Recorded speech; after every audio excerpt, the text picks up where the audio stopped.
दोस्तों, क्रिकेट की दुनिया में कुछ नाम ऐसे होते हैं जो सिर्फ अपनी परफॉर्मेंस से नहीं बल्कि अपनी शख्सियत की वजह से भी जेर बहस रहते हैं। आज बात करेंगे इमाद वसीम की, एक ऐसा ऑलराउंडर जिसने कई बार मुश्किल हालात में पाकिस्तान को सहारा दिया। दोस्तों, इमाद वसीम का कैरियर उतार चढ़ाव से भरा रहा। कभी टीम में मुस्तकिल जगह मिली और कभी ड्रॉप हुए, कभी तनकीद का सामना किया तो कभी मैच विनिंग परफॉर्मेंस से सबको खामोश कर दिया। दोस्तों, इनकी बॉलिंग में कंट्रोल और बैटिंग में ठंडा मिजाज, यही इनकी पहचान बनी है।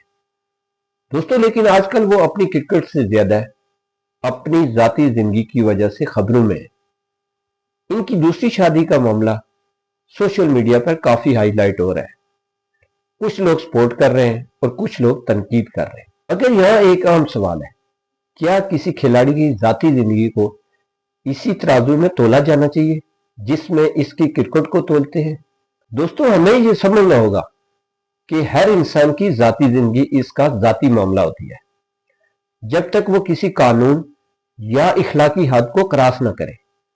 बतौर फैन हमारा असल फोकस इसकी परफॉर्मेंस होनी चाहिए, क्योंकि मैदान में वो पाकिस्तान की नुमाइंदगी करता है।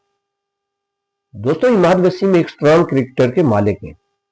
दबाव में खेलना, तनकीद को बर्दाश्त करना और कमबैक करना, ये हर खिलाड़ी के बस की बात नहीं। दोस्तों, आप क्या समझते हैं?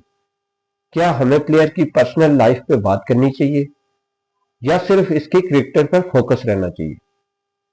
कमेंट में अपनी राय जरूर दें। वीडियो पसंद आए तो इसे लाइक और हमारे चैनल को सब्सक्राइब जरूर करें।